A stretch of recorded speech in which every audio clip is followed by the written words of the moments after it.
pessoal, tudo bem com vocês? Eu espero que vocês estejam muito bem.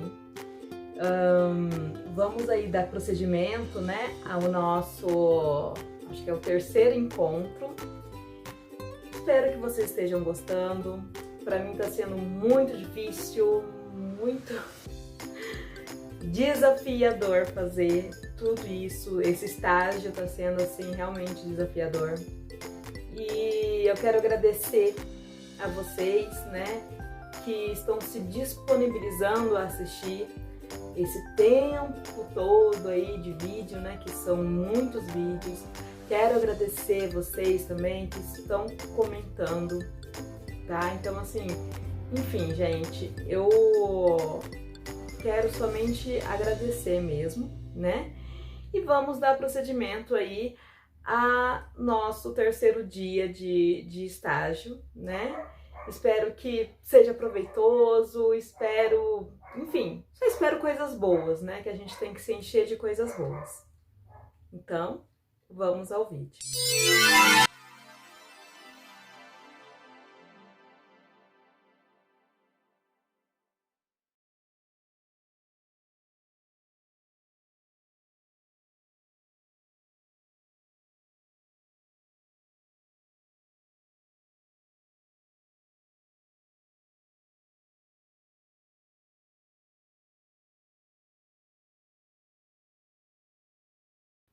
Então, gente, vamos começar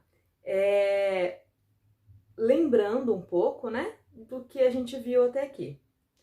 Então, vimos a história da educação, questionamos sobre programas, né, educacionais, programas de inclusão. Na aula passada, conversamos sobre a gestão, né, escolar, e a gente deu um pouco de... eu falo a gente, mas eu dei um pouco mais de ênfase com relação à gestão administrativo, estratégico, empresarial, que, né, dentro da minha pesquisa, dentro do que eu pesquisei, é uma concepção administrativa que traz danos, né, para a qualidade do ensino na atualidade. Aí nós vimos também um pouco sobre dados, né, do PISA, vimos que a nossa educação não tá muito boa, assim, das pernas, né? Vimos que a gente tem um caminho, né, para tá percorrendo. Refletimos sobre a função do professor, sobre o que a gente quer como professor, qual que é a minha expectativa, enfim. Refletimos sobre os gestores, né, alguns gestores aí que não seguem a gestão democrática, participativa, seguem essa gestão estratégica e empresarial, né? Uma pedagogia tecnicista que impacta sobre a nossa educação, né? Que não é feita para fazer pessoas pensarem, é feita para fazer pessoas reproduzirem, né? Reproduzirem o sistema, reproduzirem o que está aí. Então, você não é feito para pensar sobre a sociedade ou pensar sobre as condições, as etapas, né, para se determinar, para chegar em tal questionamento, em tal fórmula. É simplesmente, como a gente viu no vídeo, né, o professor pergunta, 2 mais 2, a pessoa já fala 4, né, 4, senhor. Então, é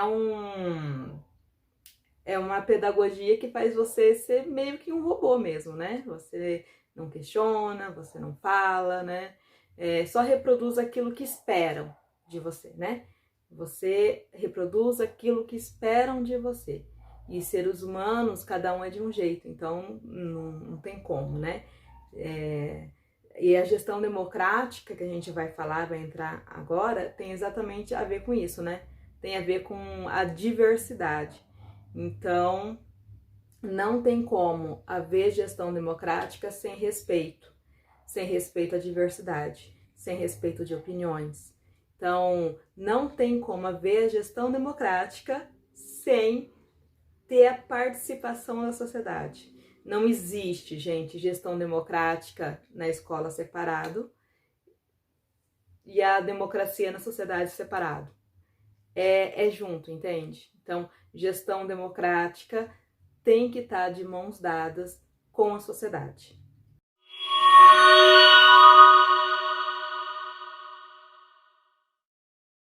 Então, nós vamos dar início vamos começar a conversar sobre a gestão democrática, que, como eu já tinha falado, é uma gestão, é algo que está muito em voga, né? Todo mundo fala de gestão democrática.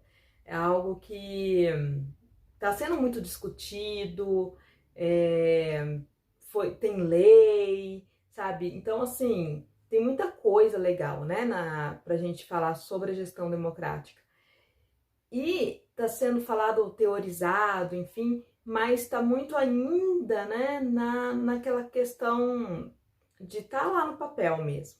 Não tá ainda como que eu posso dizer? Não tá ainda na prática, né, na vivência. Então, assim, enfim, vamos à imagem, né, pra gente continuar a nossa conversa.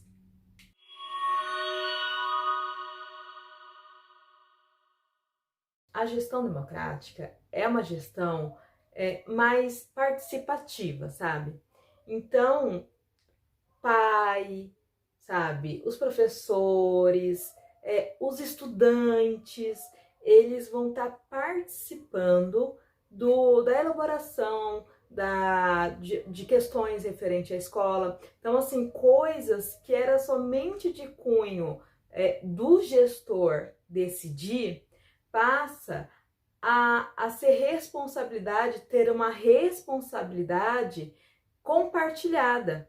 Então, todos os integrantes da sociedade, né, começam a participar da escola. Muito interessante, os professores, né, podem dar a sua opinião, os pais, os alunos. Então, é uma gestão que todas as partes são ouvidas, sabe? Todas as partes são consultadas. Lógico, numa gestão democrática, pode acontecer da sua vontade não ser a vontade de todos, né? Pode acontecer, mas todo mundo foi ouvido. Não é uma gestão, né, igual o estratégico empresarial, que é mais voltado para meta, né? Só meta, não. É algo voltado para o humano, né? O que aquela comunidade local, o que aquela escola local está precisando, né? Cada escola, cada lugar tem uma necessidade, tem uma dificuldade, né? Então, não se pode ter regras iguais, né, para todas. A gente tem que ir de acordo com a comunidade. E quem melhor do que a própria comunidade para estar inserida dentro da escola e falando e dando a sua opinião e se sentindo parte, né, da escola. Assim a gente consegue se sentir parte da educação, né? Então, é isso que é a gestão democrática.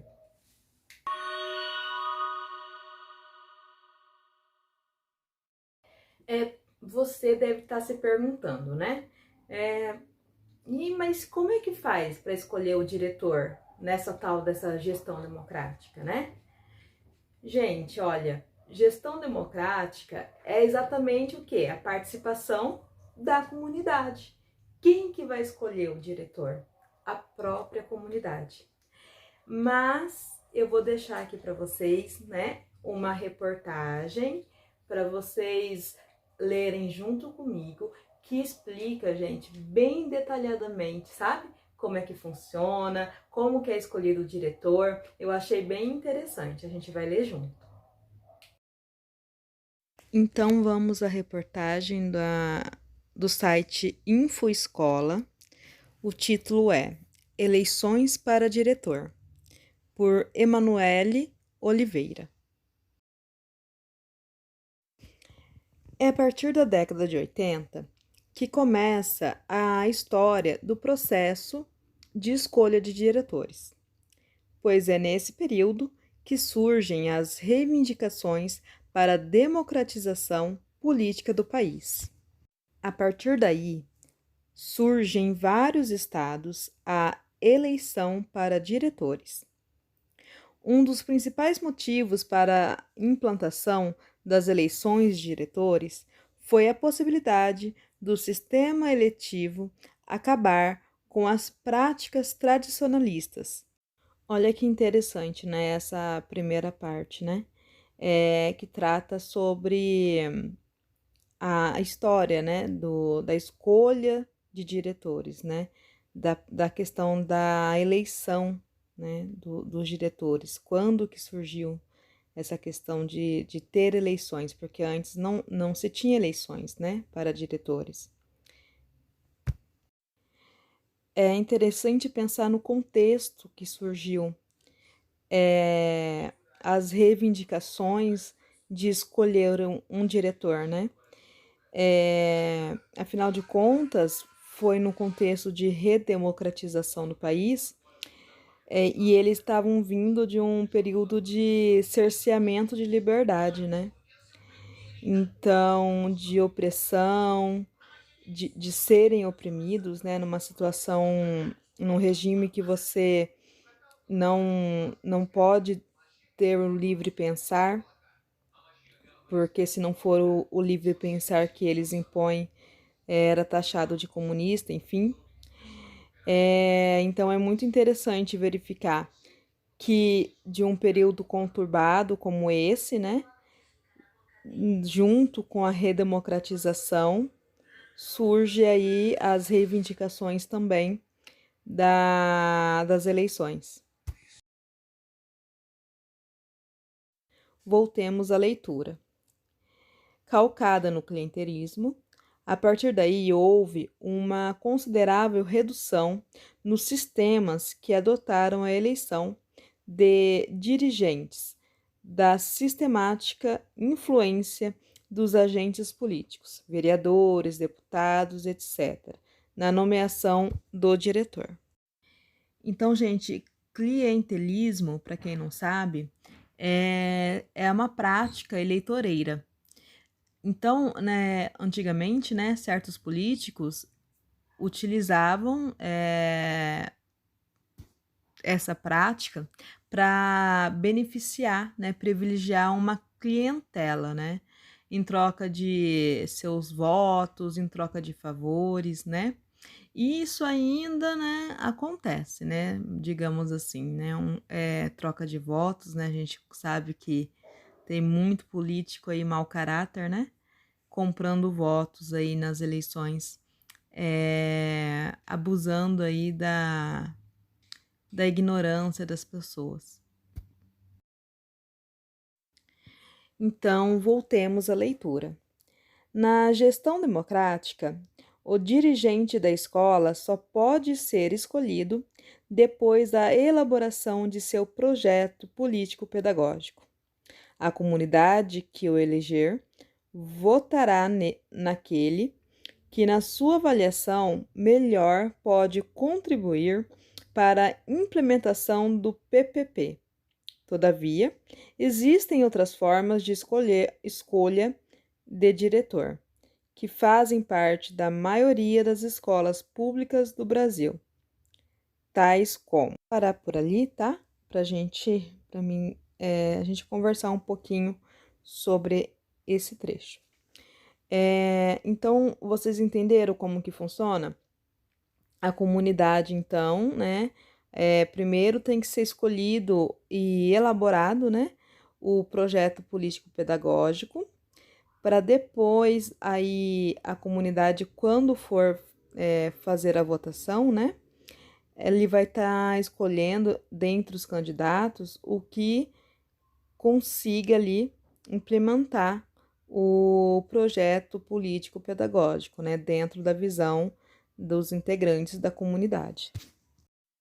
Aí a reportagem segue falando, né, que agora vai começar a citar as outras formas que existem para que seja escolhido diretores, tá bom?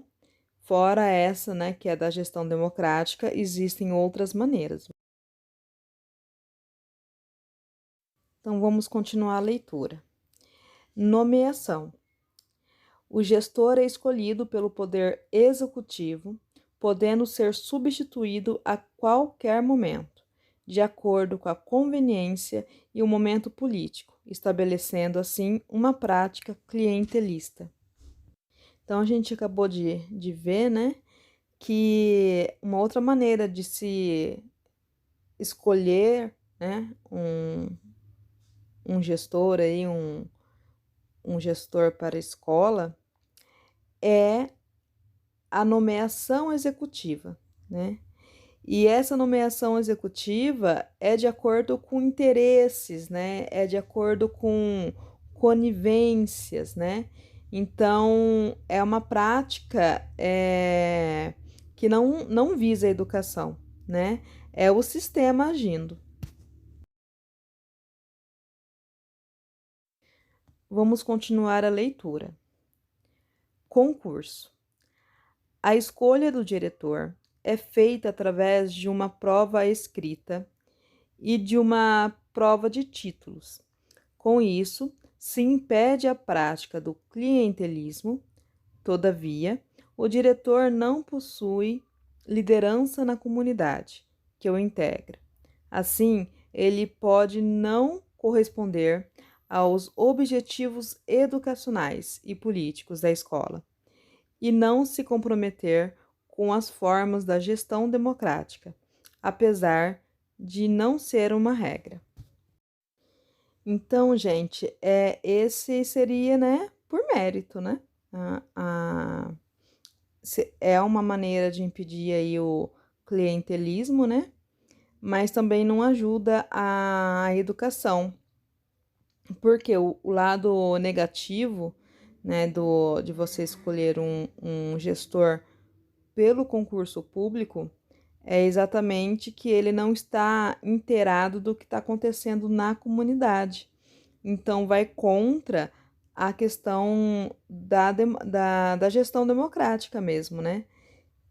Como que um gestor vai estar gerindo a escola e fazendo uma gestão democrática, unindo sociedade, comunidade e escola, se ele nem é dali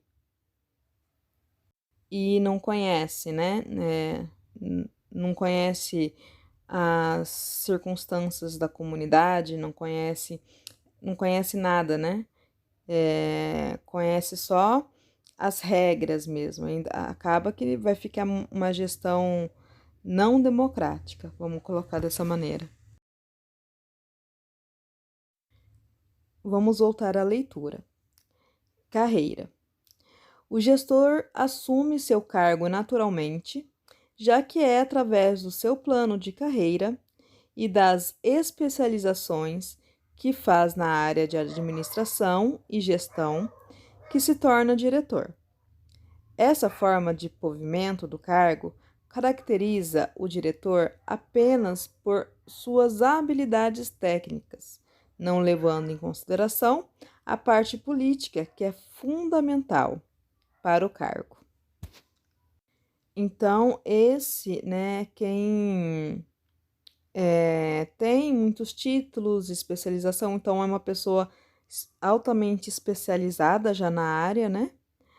Mas muitas vezes ela não é da comunidade também, né? Então, ela não é uma escolha da comunidade, a pessoa está sendo escolhida, né? O diretor está sendo escolhido pela quantidade de bagagem que ele tem, né? Não está sendo escolhido porque, no caso, como a gestão democrática coloca, né, a eleição democrática, ele seria um diretor mais capaz de estar implementando o projeto político-pedagógico da escola, né? E não estaria sendo escolhido pela comunidade. Vamos continuar a leitura. Um dirigente educador, né? Lá em cima. Eleição é através desse processo que a vontade da comunidade escolar vai prevalecer, pois é uma escolha feita através do voto direto, representativo, por escolha uninominal ou por listas tríplices ou plurinominais. Essa é a maneira que mais favorece o debate democrático na escola. O compromisso e a sensibilidade política por parte do diretor, além de permitir a cobrança e a corresponsabilidade de toda a comunidade escolar que participou do processo de escolha, de acordo com o MEC 2005, tem sido a modalidade mais democrática, já que o processo começa desde a eleição dos representantes do colégio eleitoral até a operacionalização. Esquema mistos. O diretor é escolhido por diferentes formas, seja mesclando provas de conhecimento com a capacidade de liderança e administração, seja através das decisões tomadas pelos conselhos da escola. Nesses processos mistos, a comunidade tem sua parcela de participação. Na medida em que os atores da escola exercitam seus direitos de voto, eles estão exercitando a sua cidadania. Com a abertura para o diálogo, poderá surgir conflitos de interesses. Todavia, existirá uma reflexão crítica sobre a realidade que fazem parte, e com isso, o surgimento de soluções através da democracia. Ou seja, gente, para gestão, né, democrática, por eleição, né, que a gente tinha visto, e esse que é misto, são as duas maneiras, assim, mais próximas, né, de se ter um gestor democrático daí, né, que atenda a comunidade, que tente inserir a comunidade na escola, enfim. Então, gente, vocês acabaram de ver aí na reportagem, né, falando sobre como que é feita ali a eleição dos gestores, né? E é aquilo, primeiro você tem que elaborar, a escola tem que ter um projeto político-pedagógico elaborado já, aprovado já, né? Após isso, as pessoas vão votar, né? Num candidato que se candidatou, um diretor que se pré-candidatou ao cargo, né? Que acredita, que a comunidade acredite que vai conseguir implementar o projeto político-pedagógico, tá? Sobre esse assunto, projeto político-pedagógico, sobre conselhos escolares, enfim, eu vou estar explicando melhor mais pra frente, tá?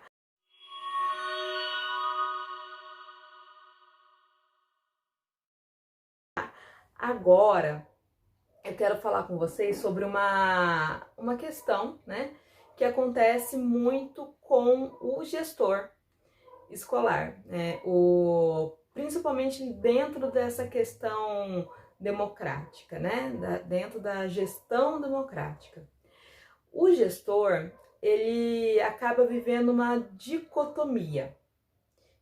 Ah, o que é isso, Glaucia?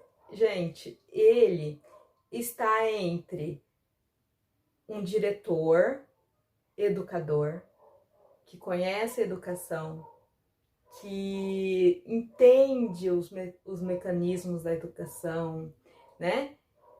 E aquele que apresentar metas, tem que apresentar qualidade, tem que sistematizar, tem que pensar em tudo. Então, aquele diretor que gere, né? Que é focado em gerir. Eu vou pôr aqui para vocês as imagens, né? Para a gente fazer a diferenciação dessas duas posições, né? Dentro da escola, dos diretores, que os diretores ficam ali, né? Bambeando, tendo que escolher entre um, outras vezes é mais um, às vezes é mais outro, tá? Então, vou colocar aqui para vocês darem uma olhadinha. Vamos à imagem. Então, vamos à comparação entre o diretor educador e o diretor gestor.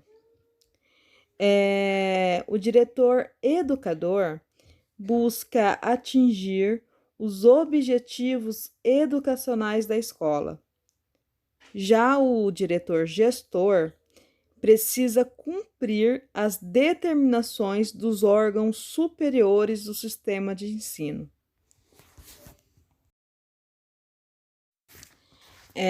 O diretor educador.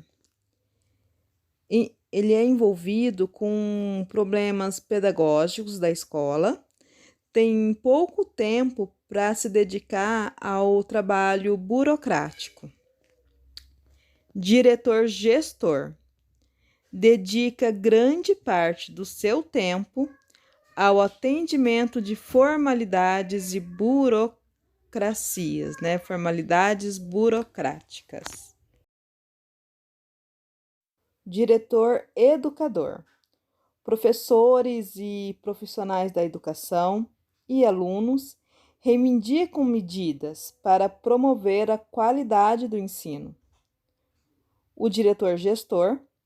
O Estado não satisfaz essas reivindicações e, diante disso, o diretor deve responder pelo cumprimento de leis e regulamentos.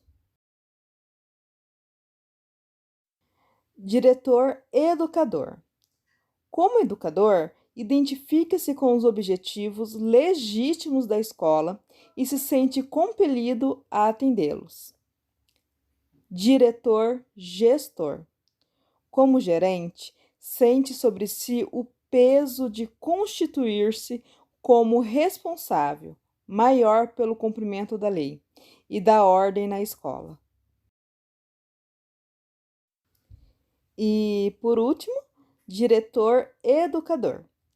Se sente impotente diante dos problemas, frustrando a sua utopia de ver realizados os objetivos pedagógicos.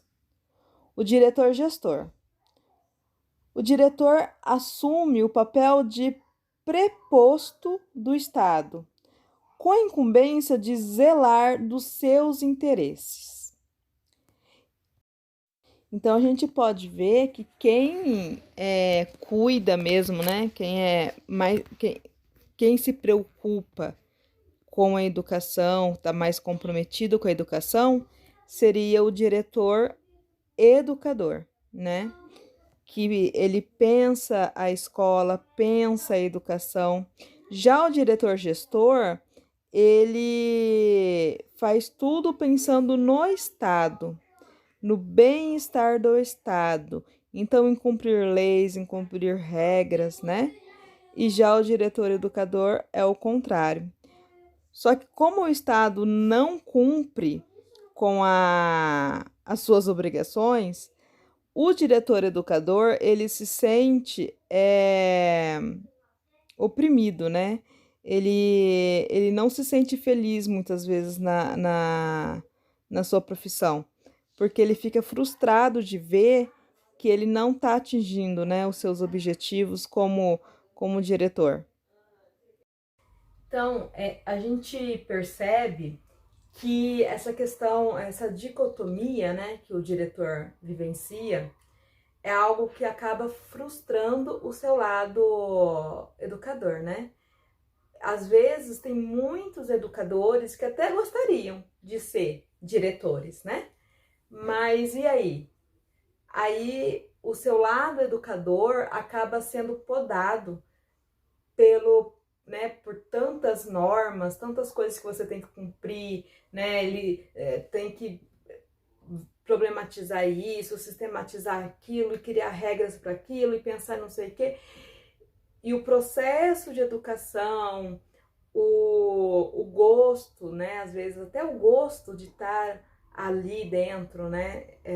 Fica soterrado em meio de um monte de papelada, vamos colocar dessa maneira, né?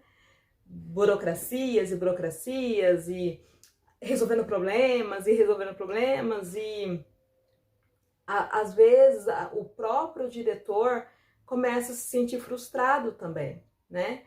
Porque ele vive nessa, como que eu posso dizer? Nessa corda bamba.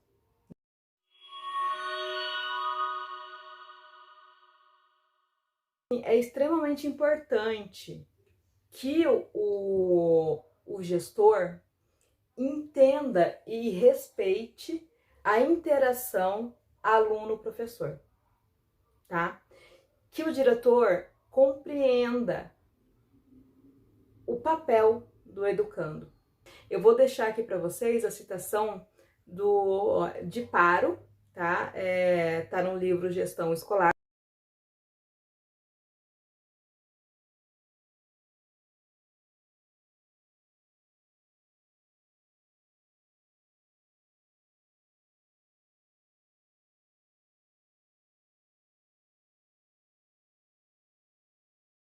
Agora, eu quero trazer para vocês como que é, então, a relação do professor com o aluno dentro da gestão democrática.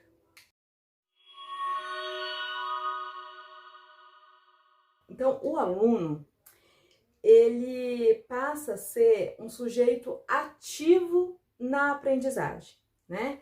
O professor, ele começa a tratar o aluno como um sujeito ativo. Então, ele dá o caminho para o aluno se apropriar do conhecimento. Ele não vai dar o conhecimento total, né? Ele dá, olha, pesquisa isso, né? Ele coloca a ponte para o aluno atravessar. Né? Quem decide atravessar? O aluno. Então, como que acontece o aprendizado? Através da vontade do próprio aluno, né? Através da vontade do próprio aluno. Este aluno que está inserido dentro da escola, através muitas vezes do grêmio estudantil, né? Então, ele se sente parte da escola, né? E o professor, ele acaba tendo uma avaliação diagnóstica. Então, o que é a avaliação diagnóstica? É uma avaliação que leva em consideração as habilidades do aluno, né? A avaliação quantitativa, não. Ela faz o quê? Ela nivela todo mundo, né? Por igual. Então, imagina você. Nós somos todo mundo, né? Todo mundo é diferente. Eu sou diferente, né? Todo mundo diferente. E aí, a gente vai e uma nota tem que atingir nota, sei lá, 70, né? 70 para todo mundo. E às vezes o aluno não é bom em apresentar um trabalho. Ele não é bom nisso, né? E uma das notas que compõe a apresentação do trabalho, né? Compõe o trabalho integral lá, que seria uma nota, sei lá, 50, é exatamente também apresentar. Se você não apresentar, você não ganha nota, né? Mas o professor sabe que ele é muito bom conversando, organizando o grupo, porque ele vê na sala de aula, né? Ele é muito bom organizando o grupo, organizando as informações para apresentar, para outra pessoa apresentar. Olha só. Então, esse aluno, ele merece levar menos de 50 só porque ele não teve a cara de ir lá e falar? E aquele aluno que teve né, a cara de ir lá e falar. E o professor visualizou. Olha, o professor tá vendo. Teve a cara de ir lá e falar, mas não tem habilidade de sistematizar as informações, sabe? De organizar as informações para estar apresentando para as pessoas. Esse aluno não merece ganhar a nota completa também, né? Então, assim, a avaliação qualitativa, né, que é a diagnóstica, leva em consideração as habilidades as habilidades do estudante, leva em consideração o seu humano, né? Não se vê mais o estudante como um robô, sabe? Se vê ele como uma pessoa dotada de habilidades. E cada um é bom em alguma coisa, e o professor aí consegue, né, formar grupos, até na hora de formar um grupo para fazer um determinado trabalho, o professor, ele pode até direcionar determinados alunos para determinados grupos, porque sabe que aquele grupo vai estar faltando determinada habilidade, vamos colocar assim, porque o professor conhece o seu aluno. Então, ele não nivela o aluno pela nota, né? Um aluno que não gosta de escrever, ele não nivela o aluno porque ele não escreveu. Ele não escreveu, ele não anotou a aula, mas ele sempre está questionando, ele sempre está debatendo comigo, ele está participando comigo da aula, né? Então, o professor, ele enxerga o aluno por essa avaliação diagnóstica, tá? A avaliação quantitativa existe? Existe, né? Não deixou de existir, não foi abandonado, tá? Mas é englobado agora, né? Não é mais só avaliação quantitativa. Avalia o aluno hoje como um ser humano, não mais como um robô.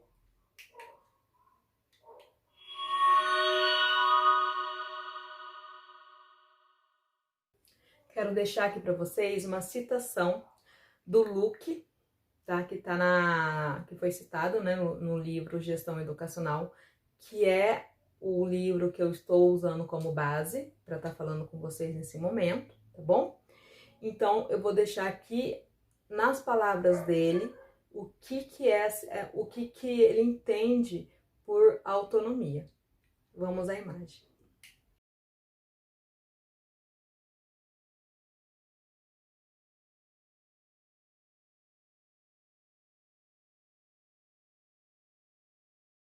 Vocês acabaram de ver aí o conceito de autonomia, né?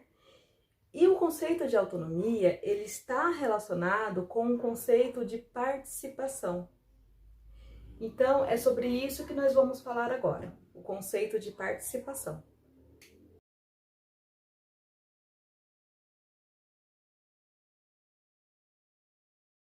Então, gente, como a autonomia, ela se opõe às condições autoritárias, né? Ela se opõe ao autoritarismo, à falta do respeito ali, né? Está estritamente ligada à participação da pessoa, né? Então, uma pessoa, como eu falei, o aluno, né, que é autônomo, ele também só vai conseguir aprender se ele participar, né? Então, são duas coisas que está estritamente ligada. Então, assim, como que a gente pode fazer para ter essa autonomia na escola, tá? Vamos à imagem.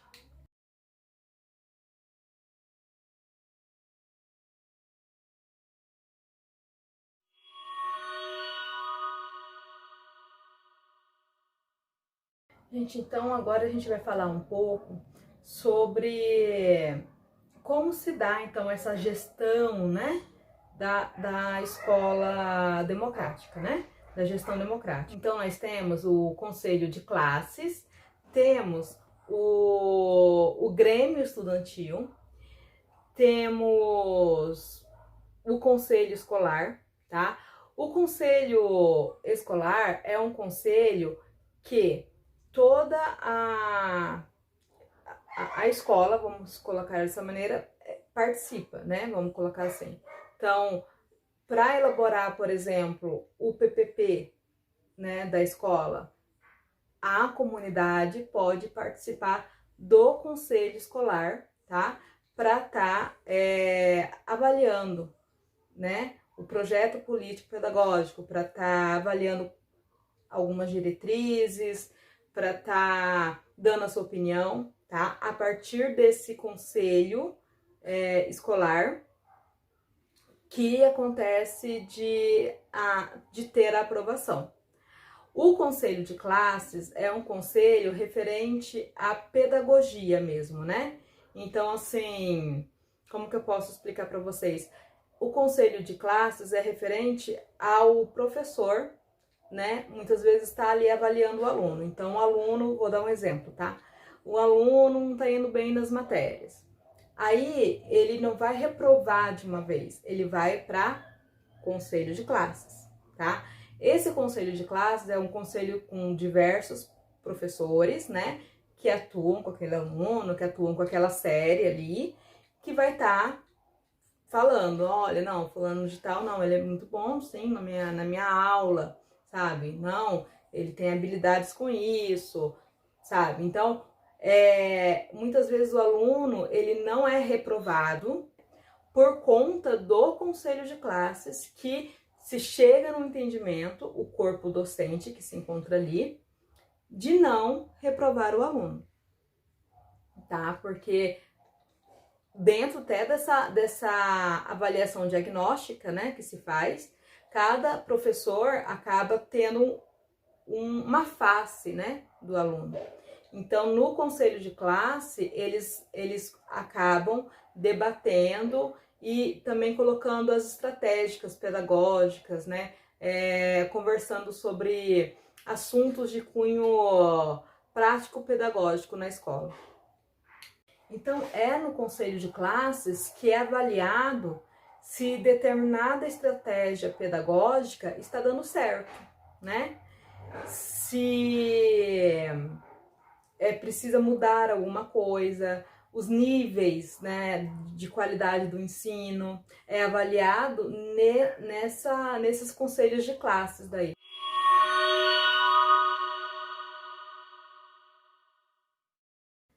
Então, agora eu quero trazer para vocês, gente, os desafios, tá? Da gestão escolar democrática. Então, vamos pensar dessa maneira.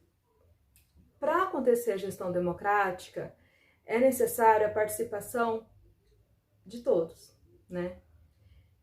E todos, às vezes, não querem participar. Um dos grandes desafios é os próprios profissionais, né? Que não querem participar a mais, né, da escola, né? Os próprios profissionais, professores, enfim, às vezes já se sentem muito sobrecarregados e daí não querem continuar, aumentar a sua carga, né? Tem que participar de mais reuniões, não querem isso, não gostam, vão às vezes nos conselhos de classe, vão nas reuniões escolares com má vontade, né? Aí também temos a dificuldade com o próprio aluno, né? Para que a gestão democrática ocorra. Porque não é só da parte do professor, né, aderir à gestão, aderir a uma concepção democrática de ensino, né? Depende do aluno. Não adianta o professor colocar o aluno como autônomo, como um sujeito ativo, e o aluno não comprar a ideia, né? Não adianta a escola trazer a sociedade para dentro, inventar programas, inventar eventos, sabe? Coisas para que a sociedade venha, né? Para que as pessoas adentrem a escola, se as pessoas não querem. E também passa as dificuldades, né, os desafios, passam também pelo próprio sistema, né? Passa também pelos gestores, né? Governadores, prefeitos, secretários de educação. Então, há uma barreira muito grande para que a educação democrática aconteça, tá? Sobre esse assunto, eu trouxe para vocês uma reportagem do site gestãoescolar.org, tá bom? Qual que é o nome do título da reportagem? Os limites da autonomia na escola, tá? Então eu vou pôr aqui para vocês e vou ler junto com vocês e depois a gente volta comentando sobre o conteúdo dessa reportagem, porque é muito importante. Então vamos à leitura. Os limites da autonomia escolar. Debate legal. Por Juca Gil. De um lado, gestores escolares se queixam de ter pouca autonomia. De outro, há setores da sociedade achando que as escolas têm liberdade demais. Sem pretender superar essa polêmica, vamos interpretar alguns trechos da Lei de Diretrizes e Bases, LDB, sobre a questão. O artigo 3º trata dos princípios do ensino brasileiro. Entre eles está a possibilidade de haver pluralismo de ideias e de concepções pedagógicas.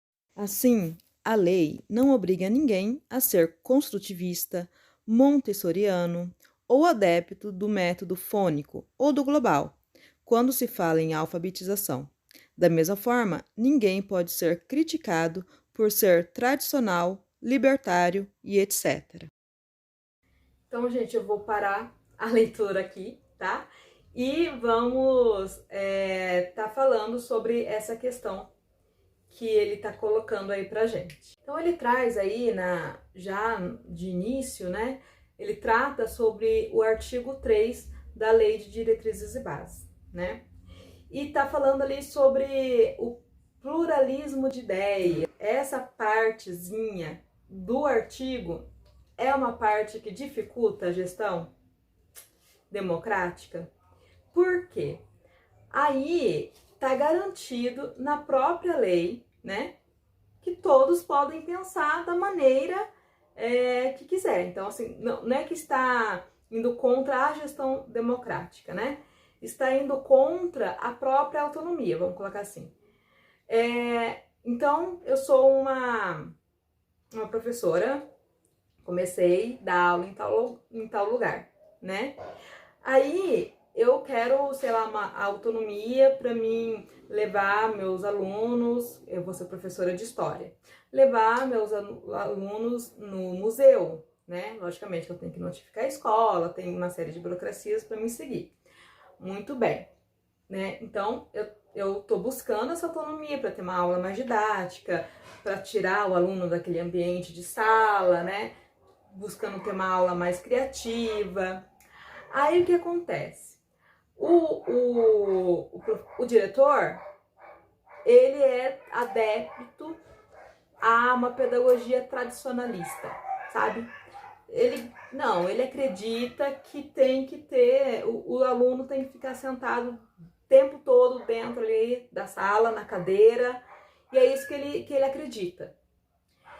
E aí há um choque, né? Por quê? Porque na lei está previsto que deve-se haver o pluralismo de ideias, né? Está previsto isso. Acontece, então, quer dizer, na medida que é colocado que a gente tem que ter uma gestão democrática, né? Fala-se da autonomia do professor, sabe? no mesmo nível, já fala que não, mas tem que respeitar a opinião contrária, tem que ser plural, né? Então, assim, não há uma imposição de que, uma cobrança de que, olha, o gestor, ele tem que ser democrático e ele deve seguir as novas tendências pedagógicas, entendeu? Não há isso na lei de diretrizes e bases, pelo contrário, ele pode ser o jeito que ele quiser. Se o diretor, o professor ou o pedagogo quiser ser uma pessoa ultrapassada, ele vai ser. Ele está ali totalmente amparado pela lei de diretrizes e bases, tá? Então, por isso, gente, que, nossa, a escola é um lugar, assim, muito complicado, né? Se a gente for parar para pensar. Porque, olha só, por um lado, né, daí estamos aqui aprendendo um monte de coisa legal, tal, chega lá e os benditos é tudo diferente, e eles podem ser assim, tipo, ninguém pode nem criticar, porque é assim que o negócio é, entendeu? Ninguém pode nem criticar. É uma coisa, assim, extraordinária. Então, por mais que exista, né, muitos métodos de ensino, né, muitos conceitos, igual nós já havíamos falado, né, nossa, se fala tanto de gestão democrática, mas ela só está no papel. Por que está no papel? Por conta exatamente disso, né? Na lei de diretrizes e bases, não ser cobrado, né, do que o profissional, olha, o profissional tem que se inovar, o profissional tem que colocar na sua forma de ensino as novas tendências, ele tem que se adaptar, ele tem que seguir o tempo, né, a sociedade em seu tempo, não é colocado dessa maneira. Então, se o profissional, sei lá, vamos colocar uma pessoa aí que tem seus... Hoje em dia, né, o negócio tá feio, os professores vão ter que dar aula até velhinho. Vou colocar aí, então, uns 65 anos dando aula. 65, 70 anos dando aula. Vocês acham que um professor, gente, dessa idade, né? Aí, se ele for diretor, ele vai estar aderindo às propostas pedagógicas, tendências novas, acompanhando a sociedade, sabe? Se não está sendo imposto isso para ele, não está sendo imposto, então para que ele vai fazer? Tem, né? Não vai. Não é uma coisa que é cobrada dele, né? Então isso é uma das coisas que atrapalha a gestão democrática, atrapalha a qualidade do ensino, nossa, dá uma lambança só, né? Dá uma lambança só. Então é uma das coisas que está na lei, que a gente vai continuar analisando agora, né? Com a reportagem, tá? Porque a reportagem continua, tá bom? Vamos à imagem. Vamos voltar então à leitura da reportagem. No artigo 12, a LDB lista as atribuições das unidades de ensino. Destacam-se a de elaborar e executar a proposta pedagógica, inciso 1º, e a de cuidar para que seja cumprido o plano de trabalho de cada docente, inciso 4º. Entende-se com o primeiro que cada escola deve ter seu projeto, que pode ser diferente e até divergente dos demais. Da mesma forma, as medidas governamentais não podem ignorar a existência dessas propostas pedagógicas, nem atrapalhar sua execução. Com o segundo, depreende-se que cada professor tem o direito de ter um plano de trabalho próprio. Contudo, esse mesmo artigo explicita os limites à autonomia escolar, ao lembrar que, em qualquer caso, devem ser respeitadas as normas comuns às do sistema de ensino, ou seja, a autonomia do docente para elaborar seu planejamento não pode ser confundida com a liberdade absoluta, pois a proposta pedagógica da instituição deve ser o seu norte. Assim, como a rede municipal ou estadual, tem o dever de orientar as escolas. A lei também garante que os docentes participem da elaboração da proposta pedagógica. Por isso, o documento não pode vir pronto de algum gabinete, nem ser confeccionado apenas pelos gestores. Então, gente, vocês acabaram de ver aí, né, a falta de sintonia, né? Então, um dos desafios, né, é a falta de sintonia dos agentes, né? Você pode ver na lei ali, né, que ele tá abordando ali pra gente. A escola pode decidir sobre o projeto político-pedagógico, pode decidir por uma série de normas, né, dentro da escola, né, contando que siga também as orientações. Daí tem essa parte, né? Pode ser, olha, você tem autonomia. Você pode fazer o que você quiser, gestor. Você pode transformar a sua escola numa escola assim, daquelas criativa e extraordinária. Você pode. Contanto que você siga, olha só, as orientações, ó, lá de cima. Aí mora a questão, né, gente? Cadê a autonomia? Se eu tenho que seguir quem tá lá em cima, eu não tenho autonomia, né? Olha, tá errada a questão aí. Vou seguir quem tá lá em cima. Aí eu quero fazer uma coisa na minha escola, uma coisa bem legal, sabe? Nossa, vai ficar muito legal, extraordinário, nossa. E aí eu vou lá e peço para a Secretaria de Educação, para o prefeito, para não sei quem, né? E não é da vontade deles. Olha só que legal, que autonomia, hein? Gente, eu não vou ler o texto inteiro, tá? Porque tem muitas coisas ali, é muita informação para a gente estar tratando, né? Então, quem quiser ler ele inteiro, gente, nossa, vale muito a pena, sabe? É bem legal, ele faz, assim, bastante contradições, assim, sabe? Dentro, né?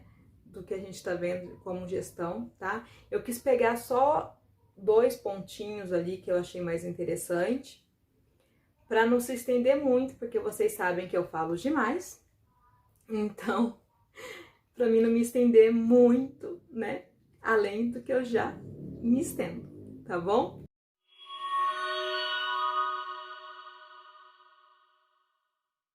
Gente, agora a gente vai assistir uma reportagem que eu separei para vocês de uma escola que está colocando em prática a gestão democrática, tá? Espero que vocês gostem. Vamos dar uma olhadinha no vídeo. A escola, ela pautou na LDB, numa mudança muito grande, no que diz respeito à gestão democrática. E isso inclui os colegiados, inclui os pais e os próprios alunos. Devagarinho as escolas, e algumas escolas mais que outras, estão se preparando as suas equipes para que esse dispositivo se torne real. Boa tarde, eu faço parte do conselho escolar. Eu sou do Grêmio. Sou mãe, eu sou tesoureira da Associação de Pais. Eu sou professora do 2º ano. Sou professora da 3ª série. E eu sou da 4ª série. Agora a gente vai entrar para mais um EP, que é o nosso horário de estudo coletivo, que acontece uma vez na semana. Vai começar mais uma reunião na Escola Municipal de Ensino Fundamental Antônio Ribeiro, em Marília, interior de São Paulo. Encontro que está colocando em prática um artigo da Lei de Diretrizes e Bases. A escola, ela pautou na LDB, numa mudança muito grande, no que diz respeito à gestão democrática. Os sistemas de ensino definirão as normas da gestão democrática do ensino público na educação básica, de acordo com as suas peculiaridades e conforme os seguintes princípios. Primeiro, participação dos profissionais da educação na elaboração do projeto pedagógico da escola. Segundo, participação das comunidades escolar e local em conselhos escolares ou equivalentes.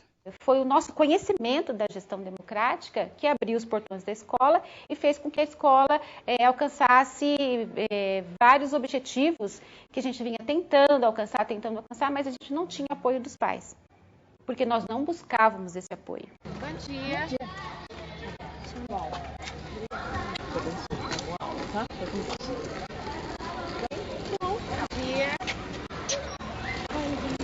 Nós colocávamos, o pai vem na escola só para reclamar, que a escola não está boa, que está faltando material. Então vamos fazer o seguinte, o portão é o limite. A gente usava esse bordão, essa frase, o portão é o limite. Porque nós não queríamos ouvir reclamação dos pais, né? E aí, e também quando chamávamos os pais aqui, os pais também decidiram que não viriam mais, porque achavam que só íamos chamar para reclamar dos filhos, disciplina, nota. E estudando a LDB, começando o horário de estudo em conjunto, nós entramos em contato com a gestão democrática. A gente pensando nessa autonomia, não podemos deixar apenas essa autonomia na mão da direção, da escola, da equipe de direção e da coordenação. Nós devemos passar essa autonomia para todos os segmentos da escola. E isso inclui os colegiados, inclui aí os pais e os próprios alunos. Por quê? A escola é que conhece a sua comunidade. A escola é que conhece o seu aluno. Então, ela tem que ter essa autonomia para decisões, para traçar metas, traçar objetivos. Então, a LDB nos deu essa liberdade, vamos dizer assim. Então, nós temos apoio da Secretaria Municipal da Educação, nós nos baseamos nos parâmetros curriculares nacionais, nós nos baseamos, mas nós temos autonomia para fazer adaptações. Os estabelecimentos de ensino, respeitadas as normas comuns e as do seu sistema de ensino, terão a incumbência de, primeiro, elaborar e executar sua proposta pedagógica. Os professores Carlos Roberto Jamil Cury e Lourdes Marcelino Machado analisam os conceitos de autonomia pedagógica e gestão democrática em seus livros sobre a LDB. Esta lei, a 93/94 de 96, ela liberou os estabelecimentos nessas duas dimensões. Primeiro, eles podem se organizar de várias maneiras. Por exemplo, se eu moro na zona rural, eu tenho que adequar o calendário aos ciclos da plantação, da colheita. Trata-se de uma educação escolar obrigatória para as crianças de 6 a 14 anos, mas que ela é flexível do ponto de vista da adequação às peculiaridades locais. Eu posso organizar, então, por exemplo, na zona rural, é possível fazer por meio de alternância. Já na zona urbana, você pode manter a seriação, se o estabelecimento assim o quiser, mas também pode fazer por ciclos, pode fazer por etapas, pode fazer por semestres. Isto fica um pouco a critério. Nós estamos habituados a um sistema burocrático, em que as normas vêm de fora, as normas vêm de cima, e nós temos dificuldade em participar e discutir a nossa vida de escola, a nossa política escolar. E a outra alteração significativa é que, ao invés de você ter um currículo mínimo fixado em Brasília para todo o Brasil e que todas as escolas têm que seguir exatamente aquele padrão, a lei deu ao Conselho Nacional de Educação a capacidade de estabelecer diretrizes, para fazer jus à lei, que estabelecem orientações, que são obrigatórias, orientações, mas são orientações, são grandes indicações para quê? Para que os conselhos estaduais ou os conselhos municipais adequem estas orientações às suas realidades estaduais ou municipais. E não há democracia de pensamento único. O pensamento único não é democrático. O pensamento único deve buscar um consenso, deve buscar a conciliação. Mas para chegar nisto, nós temos um período de conflito, um período de debate, em que às vezes eu sou voto ganho e às vezes eu sou voto perdido. Devagarinho as escolas, e algumas escolas mais que outras, estão se preparando as suas equipes para que esse dispositivo se torne real. A minha sugestão não só para a minha turma, mas para a escola toda, seria uma impressora. Decidir o que fazer com a verba repassada pelo MEC foi um dos assuntos da reunião que estava começando na EMF Antônio Ribeiro. O grupo também conheceu os resultados da avaliação interna, feita para preparar os alunos para as avaliações externas. Outra mudança trazida pela LDB. A União incumbir-se-á de: sexto, assegurar processo nacional de avaliação do rendimento escolar no ensino fundamental, médio e superior, em colaboração com os sistemas de ensino, objetivando a definição de prioridades e a melhoria da qualidade do ensino. Gente, vocês viram que interessante esse vídeo? Eu, assim, fiquei maravilhada de ver, né? As criancinhas todas felizes, né? De participar ali, de se sentir participativo na sala de aula, o reconhecimento, né? Então, assim, os professores tendo essa noção de que, não, devemos ter uma avaliação diagnóstica, sabe? Eu achei muito legal. Quem quiser, gente, tem a parte 2, tá? Daí é só procurar lá no YouTube. Ou eu posso colocar aqui também, né, pra vocês, enfim. Eu vou colocar a parte 2 aqui embaixo pra vocês, tá? Pra vocês não falar que eu sou uma pessoa má, tá bom? E daí vocês acessem lá pra vocês ver como termina a história, tá? Mas é muito interessante, né? Vocês viram como que é legal o andamento, né? A escola fica até mais feliz, né? Sendo uma escola democrática, né? As crianças se sentem mais amadas na escola, né?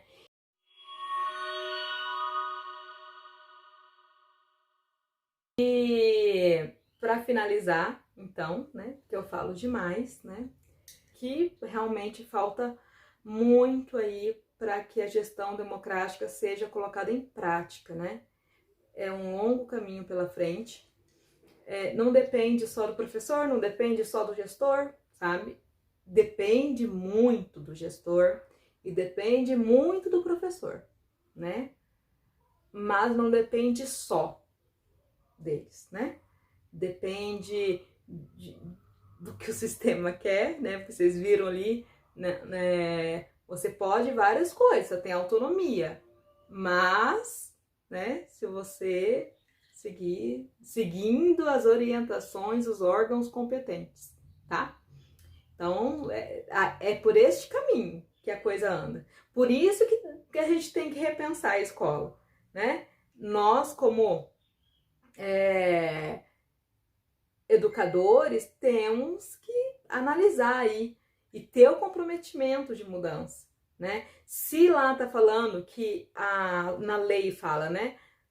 De ter uma escola plural, né? Que todas as ideias sejam respeitadas, né? Ótimo, eu acho isso perfeito também acho, tem que ser, né? O aluno tem uma ideia diferente da minha, tal, a gente tem que debater as ideias com respeito, tem que ter o pluralismo, né?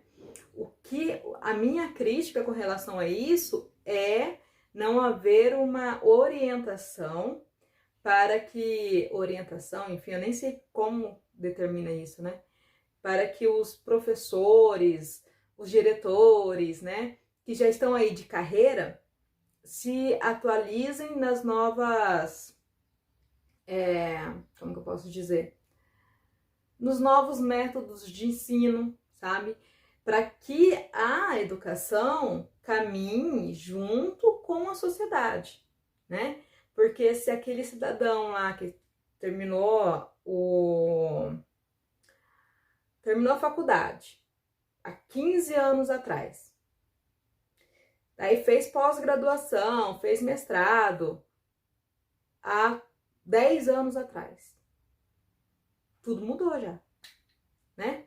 Então tem que estar em constante reciclagem, né? E até vejo que tem uma política de incentivo, né, para o professor se reciclar, se especializar, enfim. Por que eu vejo que tem? Que eu vejo que os professores ganham mais quanto mais eles se especializam. Então, se você passar num concurso público, por exemplo, né, quanto mais você tiver de título, mais você vai ganhar, né? Mas tá, legal, né? Daí continua com aquela coisa, né? Para inglês ver, né? Porque na prática o professor não tá colocando em prática. Na prática, continua o professor sendo aquele tradicionalistazinho, sabe? Não pensando em aulas criativas, não falando nem a língua do próprio aluno, gente. Porque convenhamos que a gente sai da faculdade falando uma linguagem assim, um pouco culta demais, né? Porque você tem que fazer textos conceituais enormes, você tem que analisar livros conceituais enormes, né? Aí você vai lá passar o conteúdo para a criança. Olha só. Aí você fala palavras assim, a criança não entende nada que você tá falando. Fala, nossa, o que aquela pessoa tá falando? Então, olha só que buraco nós estamos, viu? Eu vou falar para vocês. A coisa tá que tá. Então, assim, nosso próximo encontro, nós vamos estar falando sobre a gestão escolar versus evasão escolar, tá? Espero que vocês me encontrem no próximo vídeo, tá? Coloquem aqui os seus comentários para mim poder printar e poder provar para a Uninter que eu estou fazendo meu estágio, por favor. Espero que vocês estejam todos bem e nos encontramos na próxima. Muito obrigada!